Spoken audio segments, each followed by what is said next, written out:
3 दिन हम बनते हैं, हालांकि बाकी ग्लोबल मार्केट्स में फ्राइडे को तो पूरा एक्शन बना ही है। कैसे देख रहे हैं सर आप, जहां तक ग्लोबल पिक्चर का सवाल है? थर्सडे को अच्छी रैली थी, फ्राइडे को थोड़ी मुनाफा वसूली थी, कई सारे कमेंट्स भी आए हैं और इस हफ्ते भी कई सारे कमेंट्स आने वाले हैं इन सदस्यों के बीच में, तो कैसे समझ रहे हैं थोड़े? ग्लोबली तो ऑल इज वेल दीप, कोई खास ऐसी दिक्कत वाली बात है नहीं। मेरे ख्याल से 2-3 चीजें हैं जो इंपॉर्टेंट है।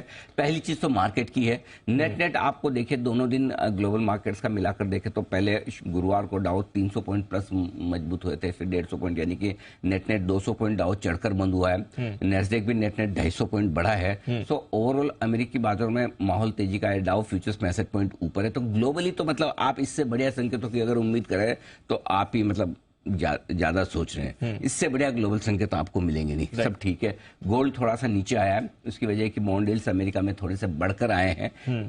स्टेबल तो रहेंगे नहीं, थोड़ा बहुत ऊपर नीचे होंगे। और बढ़ने की वजह है कि जो फेड प्रेसिडेंट है वॉकर साहब, उनके ये बयान आए कि ब्याज दरों में अभी भी बढ़ोतरी की जगह है, गुंजाइश है, संभावना है। इसके बाद थोड़े से बॉन्ड यील्ड्स बढ़े, लेकिन उनके सामने अमेरिका की वित्त मंत्री जेनेट येलेन ने कहा है कि भाई बैंक्स अब पैसा कम उधार दे रहे हैं, क्योंकि जो कुछ भी बैंकिंग संकट आया उसके बाद बैंक थोड़ा पैसा देने में हाथ टाइट रखे हुए हैं। तो अगर ऐसा रहा तो जाहिर सी बात है कि अगर बैंक लोन कम देंगे तो महंगाई को काबू करने में उनको मदद मिलेगी। ब्याज दरें बढ़ाने के पीछे उद्देश्य यही होता है कि जैसे जैसे ब्याज दरें बढ़ेंगी, महंगा ब्याज, कम लोग लेंगे लोन, कम लोग लेंगे लोन तो डिमांड कम होगी, प्रोडक्शन कम होगा, अपने आप लोग खर्चा कम करेंगे, कंजम्पशन कम होगा। तो क्रेडिट सप्लाई को रोकने की क्रेडिट सप्लाई रोकने तो उन्होंने ऑलरेडी बोल दिया कि उसके बाद दिख रहा है, तो थोड़ा गांव पर मरहम लगाने का काम, समझ गया, हाँ, वहाँ की वित्त मंत्री जी ने कर दिया है। सो नेट मेरे ख्याल से अमेरिकी बाजारों से कोई खराबी के संकेत है नहीं। एक वो उनके कोई सदस्य बोल रहे थे कि रेट्स और बढ़ाने की संभावना है, वो क्रिस्टोफर वॉलर साहब। हाँ, वॉलर साहब, हाँ वही मैं बताऊँ, फेड प्रेसिडेंट,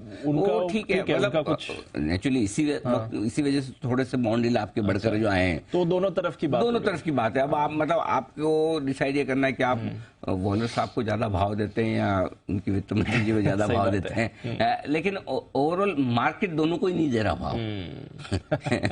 एक्चुअली देखा जाए तो मार्केट का हल्का फुल्का रिएक्शन अगर शुक्रवार के सेशन में कमजोरी का है तो नेचुरली दीप इतना एक तरफा बढ़े, कहीं तो प्रॉफिट बुकिंग होगी ना। सो वो नॉर्मल प्रॉफिट बुकिंग है। नॉर्मल प्रॉफिट बुकिंग के लिए या आपको 2 चीजें चाहिए, या तो ये कि भाई आप किसी ऐसे लेवल के आसपास आ जाएं जो तकनीकी तौर पर बड़ा रुकावट वाला लेवल हो, रेजिस्टेंस लेवल हो, वहां प्रॉफिट बुकिंग करनी चाहिए, या फिर कोई ऐसी खबर आ जाए जिससे हल्का सा ट्रिगर हो जाए, अरे ये खबर है, चलो थोड़ा यहाँ रुकना भी चाहिए, प्रॉफिट बुक कर लेते हैं। सो आई डोंट थिंक कोई ऐसी खास दिक्कत वाली बात है। अमेरिकी बाजार all is well, all is well, कोई परेशानी ऑल इज वेल। ठीक है सर।